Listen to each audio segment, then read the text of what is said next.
Welcome to the first episode in literally months of Breaking Bags. In Breaking Bags, our goal is to open the bags and show you model kits, the contents of the boxes, so that you can decide whether these are the kinds of boxes that you want to open yourself and build. So the first one we have in our new series is the 1/48 scale Airfix Jaguar GR1 and GR1A. Now, a quick little understanding of the Jaguar kit. First of all, there's only been a couple of Jaguars out there. There's the Jaguar in 1/48 scale, the Airfix 1/48 scale kit from years ago, and also the Kitty Hawk kit. Now, the Kitty Hawk kit had a lot of detail, but also was very difficult to build and had a lot of open parts in it that made it even more difficult to build. And the other two kits are just old molds and whatnot. Now, Airfix has been on a tear every single year, coming out and building new or molding new British kits that people have been asking for years, and the Jaguar has been at the top of that list. I suspect that in years to come, we'll see perhaps a Phantom in 1/48 scale, or maybe even redo the Lightning, and even possibly the Tornado F3 or the Tornado GR1 or GR4 series. But right now we're going to focus on the Jaguar because it is a much wanted kit. Now, certainly it's probably more wanted in the UK than it is in the US, but so some of that excitement that Airfix generated from the UK has rolled over into the US. Now, I certainly have desired to see a Jaguar. It's a neat little airplane, but I lived in the UK for a while, so I've kind of seen these things flying around and enjoy them. Now, the Jaguar was originally designed as a combat trainer. So it had two seats designed to teach people how to drop bombs and whatnot. But once they realized the power of the airplane, they went ahead and built a single seat. And there's a whole story behind that. You can get into it. But the Jaguar that Airfix has brought out is what they call the GR1 and GR1A. And GR1A was the last iteration. So in this kit, we actually have 4 different marking sets that we'll go over. First one is probably the last paint scheme, if you will, a major paint scheme that was developed by the British, because the aircraft was used in what we call the original Gulf War, or Desert Shield and Desert Storm in 1991. So what we see here is a desert tan Jaguar from October of 91 through March of 91, and we have that desert pink, if you will, is what it's called, desert sand, and the low observable markings. Now, before we go too far on this, all of the paint call-outs are in Humbrol paint color numbers. Now, years ago, that was a challenge, trying to figure out which one was which. Obviously, you can generally match colors or get on the internet and take a look at things. But now what I would encourage you to do is take a look at ChatGPT or a similar type of product. That tool, you could type in, for example, give me the MRP equivalent to Humbrol, let's just say number 53, and it would give you the MRP number. Or give me the Mr. Color or the Aqueous or the Tamiya equivalent to Humbrol 53, and it would pop back and give you that exact number. So anyway, here's the Airfix Jaguar GR1A. Now, the difference between the 1A and the 1 is there's a lot of differences, but right here in the nose. And that is that there's this window, if you will, in the nose on the 1 Alpha or the 1A. And the GR1 has a pointed nose. And we'll get to that and how Airfix handles that in the future. The other thing to pay attention to on these color callouts is this little piece right here, where each one of the callouts, the 4 different markings, has a letter in it. So A, B, C, and D. And this one in particular is C, because once we get to the instruction set, you'll need to know which one you're going to build. All right, so we'll look at letter B, which is a Jaguar GR1A from Norfolk, Coltishall in Norfolk, England, from 90 to 94. So technically, I guess this is the last scheme, because I know that when the Jaguars came home from Desert Storm, they went back to this scheme. But this is the one I'll be doing, is the wraparound gray-green camouflage, in part because these are the ones that I saw when I was growing up in 83 through 86 and going to the Airfeats or the Airfates, however you want to look at it. They're in Mildenhall, the air shows. I saw a lot of these, and then was able to kind of watch them flying around the countryside as well. So the other option, here's the GR1 out of Lossiemouth in Scotland in 1974. You can see it's also wraparound, except for on the underside they use, or I'm sorry, it's gray-green, but on the other side they use aircraft gray on that one. And then the third or the fourth scheme is the GR1 out of Lorbach, Germany in 1976. And again, this is where we get that wraparound scheme. Another thing that I really enjoy about the Airfix kits is how they take care of color callouts on the markings as well, not just on the aircraft. And so this gives you an idea what kind of weapons we're going to deal with, or gear we're going to deal with here with the Jaguar. So we have overwing and underwing pylons. We have four different, well, the same, but four different colors, or two different colors, right and left, of the ECM gear. We're seeing AIM-9 Sidewinder missiles, which will go over the shoulder, if you will, on top of the wing. You have fuel tanks here in a couple of different views. You have a couple of bombs, the 1,000-pound freefall bombs. And then what's really exciting about this kit, not something you would normally see in a kit, is this reconnaissance pod. And that recon pod would go with that Germany deployment type of kit. Of course, it could probably go with any of them, but in particular, this scheme is asking for it to come from Germany. So let's take a look at the decals now that we've taken a look at the markings. So the decals are not from Cartograph, but they are a similar quality as Cartograph. They're very detailed, and as you can probably see there, you can read the things like the nose steps, and down here on the bombs, you can read what they are. You can read these details on the nose art and things like that. The color is very very well done. The deep blue and the deep red, the pink and the blue over here, and whatnot. So we have a couple different schemes. The other thing to take a look at is how Airfix always puts common markings in one area. So if you use some of the aircraft specific markings down here, you've got your commons up there. The other thing is we'll look at when we do the cockpit is just take note that there are decals for the cockpit instruments, but most of this is of a transparent type of color. So you paint the cockpit dials, you paint the cockpit panels, and then if you wanted to, you could lay these on top of them, and it would look sharp and realistic. I don't know how it will work out. We'll look at that when we actually build it in future episodes, but that seems to be the intent, because not every single instrument has a decal, as we'll see in just a moment. So let's take a look at the instructions. We'll be getting to the fun part here in just a moment.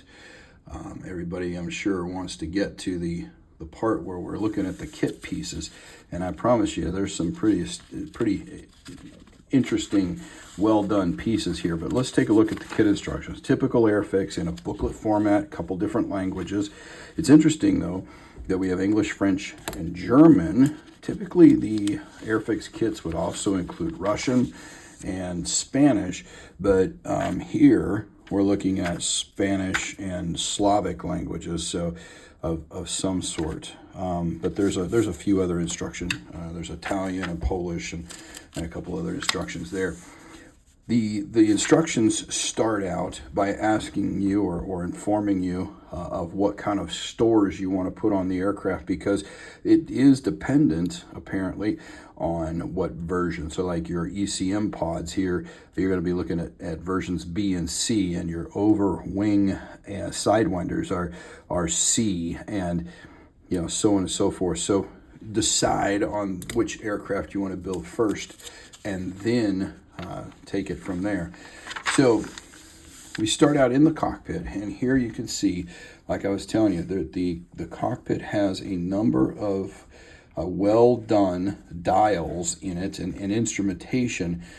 But they also have these decals that overlay portions of it, including the radar, this portion that's blue, and these portions.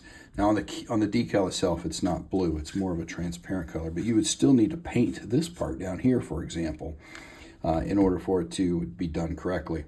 The other thing you'll notice is that we have two different kinds of seats. You know, kind of again, determined by the version. This is A and D seat. This is a B and C seat. So you're looking at Martin Baker Type 9B Mark II and Type 9B Mark III seats. And it's nice that they don't tell us just to put whatever seat in there. They actually give us the seats.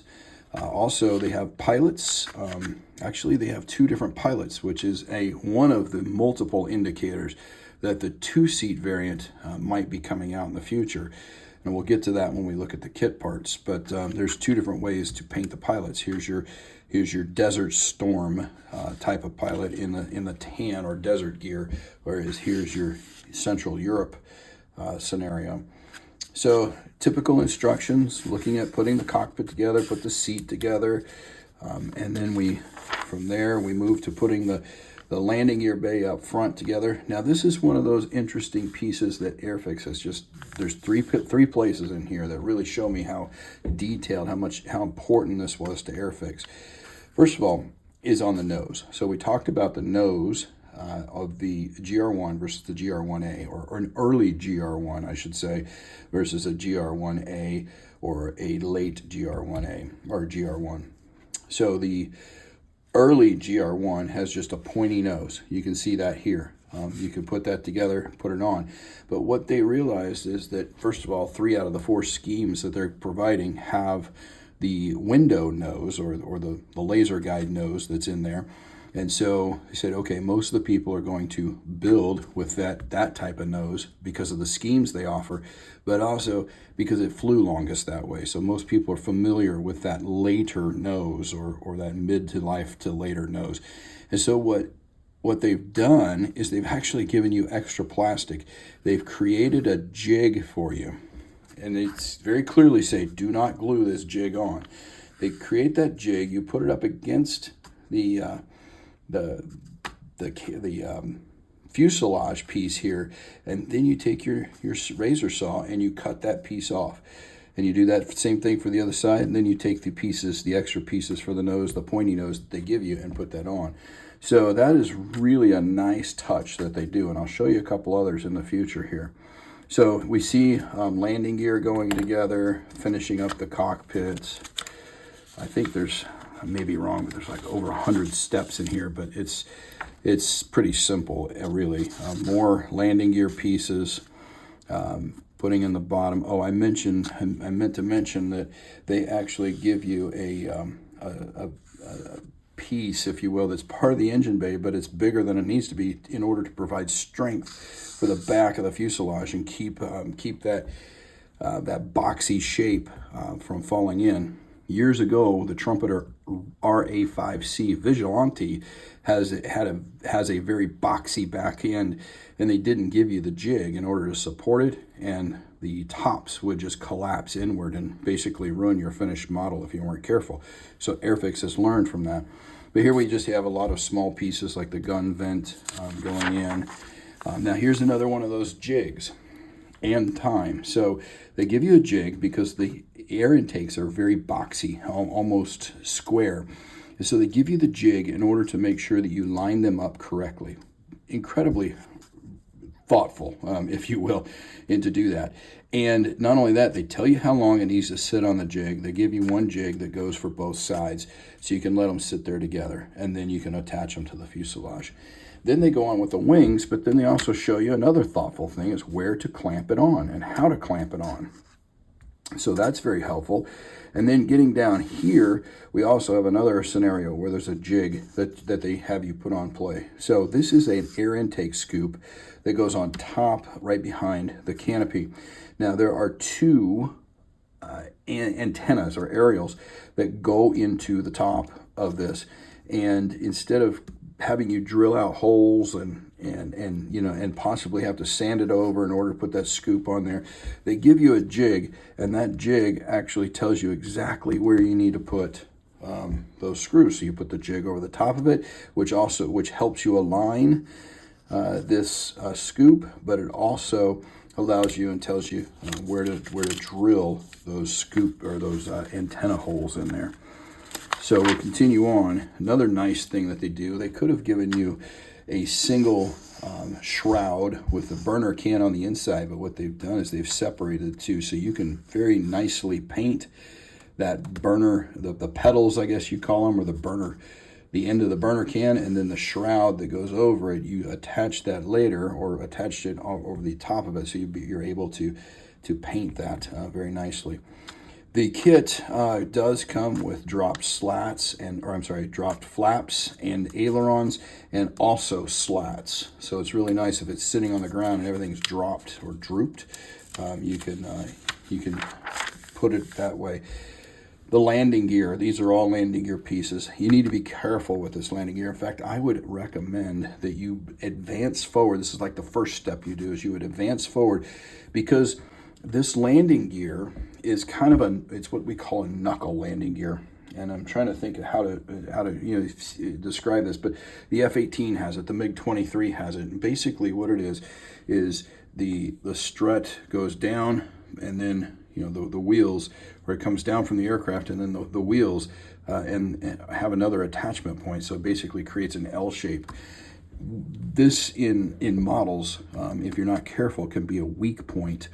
It also angles out a little bit, so you'll want to build this and then set it aside and literally let it dry for days, so that off gases, no melting whatsoever. That will give you the strongest bond. But I would advance right here to number 77 and start with that piece, and then set them aside. In fact, I may just do that whenever I build this. Okay, we've got dropped air brakes, which was very typical on this aircraft when it was sitting, because the hydraulics just let it hang open basically. Here's those antennae that I was talking about that go on top of that air scoop. And then we have the weapons and the ECM pods, the gas bags that go on there. And then finally, if you want to do the Desert Storm bird, or otherwise, you could put those sidewinders on the top. This will be really kind of fun and interesting. And they did fly around with the sidewinders from time to time in Germany and other places as well. So it's not unheard of to fly them around, and I will probably build at least one of the kits. I've got one in present and another one on order. I'll probably build at least one of my kits with those over wings, just for the fun of it. All right, so here we go. Let's get to the real thing. Let's actually take a look at the plastic, and we're going to start by looking at the clear parts here. Now, first thing we have to do is, I wanted to show you, I'll slide this out of the way actually. So they gave you the clear parts in a separate bag, which is very important not to scratch them up. But not only that, they have two different sprues for the clear parts. So what they did is they took a hot piece of, like an iron or something, and went down the middle of this bag, so it prevents this one from sliding over and scratching up the important pieces, and vice versa. So I really appreciated that concept. Now, this glass is probably some of the most clear, well done glass that I have ever seen. Typically on a jet like this, you're going to see a seam line right down here. There is no seam line. Take a look at these. If you could see, hopefully you could see the rivets that are in these brace bars for the front end of the canopy. Actually, they exist on the canopy themselves. So the glass, I mean, it's just, it's just incredibly clear. And I'm hoping I don't scratch it up or fog it up or something before I get it on the jet itself. So let's take a look at the wings and the sprue B. So first thing you notice if you got sprue B, two important things.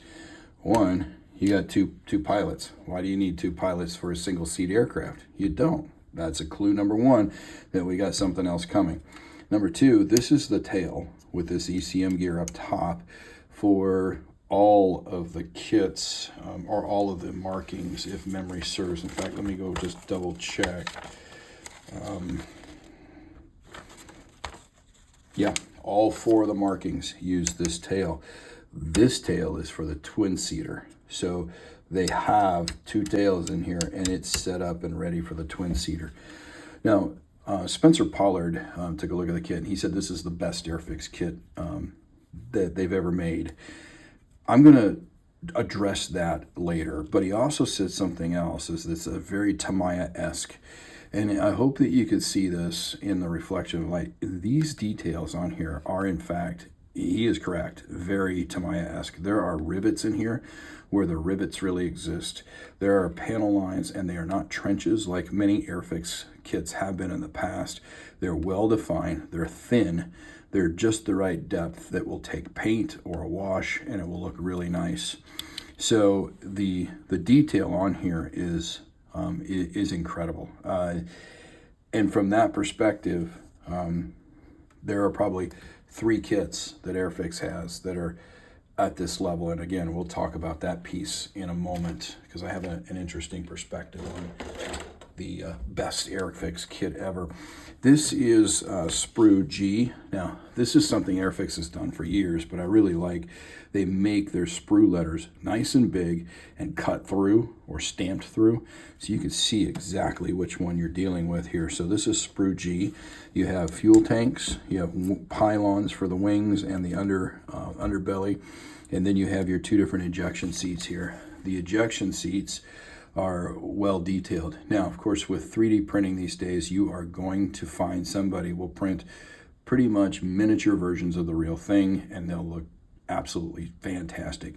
But I'm telling you that these right here will go into that jet, and they will be perfect. They will be just fine. There's no need, it's a want for an aftermarket ejection seat. So that's Sprue G and Sprue B that we've taken a look at. And apologize if there's just a little bit noise as I pull these out. So this one, now there it is. Let's say this is Sprue D. All right, a lot of what's on here are landing gear pieces. So you have gear doors here, you have landing gear for the rear, and you can see there's piping in there, there's boxes. This is for the front, the top of the front. This is for the side of the front. Again, just looking, these are looking really, really nice. The air brakes are perforated right where they're supposed to be. Here's your landing gear struts. They're looking really nice. Your wheels, and they have flat spots on the wheels. So those are looking nice. Now, the only thing that you're not going to get in this kit that has typically come in previous Airfix kits are options for in-flight. So in previous Airfix kits for years, they have taken the landing gear doors and they've made parts that were entirely just that door in the closed position, and then offered you the second set of doors in the open position. In this kit, it's only in the open position. Interesting, and I'm not sure why. So in other words, you've got to figure it out on your own in order to make it an in-flight kit. Where in other Airfix kits, it was a choice, an easy choice. Even the Gannett was an easy choice. So this is Sprue E. You got your tail hook. You've got a bunch of little gizmos. These right here are they go on the gun vents, and you could see, or the guns, and you could see the vents on the sides have these nice holes in them. They don't go all the way through, which is not a complaint, but it wouldn't take much to take a very fine drill bit and micro drill that thing through and just enhance it very, very easily there. The next one is Sprue C, and it's pretty simple. This is where you're looking at your afterburner pieces, and again, there's your afterburner pedals. They have textures on them, really nice. It's almost unfortunate that they're going to get covered over with these shrouds. So even though you could spend a lot of time detailing this, just keep in mind they are getting covered over with the shrouds, so you might not want to kill yourself on that when you build it. We do have the flaps for flaps down scenario. This is that fuselage brace, if you will, that goes on the inside, and there's your slats. Okay, we're getting close to the good part, but before we get to looking at the fuselage, we're going to look here at a very, very large Sprue H. Actually, this is a good one too. You've got your weapons, you got your 1,000-pound bombs, you got your AIM-9 sidewinders. But this is the one that has the cockpit pieces on it. So here's the back wall of the cockpit. The front wall of the cockpit, or the front cockpit itself, is built in a modular format, so you can change, they can change the panels that go on there. Here is the cockpit's front panel, and that is where you're going to have a lot of instrumentation on there, and the decals would go on there and be able to enhance that a little bit as well. Here's your reconnaissance pod right here. There's your instrument combing shroud right there, and then here are your side panels for instruments. Just a lot of details. There's your throttle. Now this is a nice piece as well. So these are the jigs right here and here that you strap on, and in order you strap on this part right here to decide where to cut off, and then these are your second nose pieces. But the detail on this is just like the wings, very detailed, fine recessed panel lines. But this is the most interesting part. So this is a lot like Tamiya. This is what they did on their F-14. They created, what you do is you put half, side half A and then B together after you put the cockpit in there and the landing gear. But then this right here gives it strength, and it slides into the fuselage parts, and you end up having a very, very strong glue point and joint. So that was really nice effort of what they did there. Now here we go. The fuselage pieces. Again, incredible amount of detail, and like an F4 Phantom, you have two engines in the back and this exhaust area where you could have a lot of burnt metal detail and things like that, just like the Phantom. There's a couple of perhaps vents that might need to be drilled out right there. I'd have to look at references to be sure. There's nice indentation for the gun vents. A little bit of panel line wash or something will highlight those and make them look incredibly well. Another thing I forgot to mention about the wing is the fact that it is a one-piece wing that sits over the top as a shoulder mount, and it goes along panel lines. What I really like about that is that, number one, you won't have the wing to fuselage joint, something you have to fill, and secondly, the fact that it goes across there gives you all sorts of strength. So this is going to be kind of a fun one to build. And right now I'm building a B-25, an Airfix B-25. I'm building a Tamiya F4. I might pull this one out and start building it immediately along the side of those. Now, the question is this Airfix's best kit ever? Spencer Pollard is... he says it is, and in his blog post you can go look at it for yourself. I'm going to hold back on it because I'm going to see how it builds. If it builds as well as the Ferry Gannet and the Sea King that came out last year, then I'm going to say it could be a tie for the best one. But here's the thing: the Ferry Gannet has a whole bunch of different options. It has a weapons bay. It has 3 different cockpits. It has folded wings and unfolded wings. The counter-rotating prop makes it looks kind of interesting. There's all sorts of different pieces that make the Ferry Gannet a really strong contender for best Airfix kit ever. And then the Westland Sea King came out, and just like the Gannet, it had a whole ton of options. But almost all of its options were on the inside, and I had an absolute blast building both of those kits. Now, the Gannet, I could not find anything that I needed to do to the Gannet, adding something to it or whatnot, except for I needed to add some string for the line, the aerial antenna, and I needed to drill out some of the air scoops. The Sea King, on the other hand, I needed to add some of those antenna lines, but I also needed to add some very small pieces that I think Airfix forgot, like a stanchion on the entrance door that exists when it's down and in a open entrance type of position. Just some small stuff, but nothing major. But here's the thing: Jaguar, it doesn't have all those internal parts, and it doesn't have all those things that can add to it, the different options. You know, we're not looking at folding wings here. We're not looking at an interior here. We're looking at one cockpit. So is this the best Airfix kit ever? Well, let's build it first, and let's see how it builds out. But on the surface, I would say that it is a strong contender for the top three, with the Gannet, the Sea King, and this one. From the panel lines perspective, you know, it's very, you know, the Gannet and the Sea King are very similar, and you know, this follows suit, so it shows that Airfix is stepping up. But either way, it's an outstanding kit, and the clear glass on there is a big winner.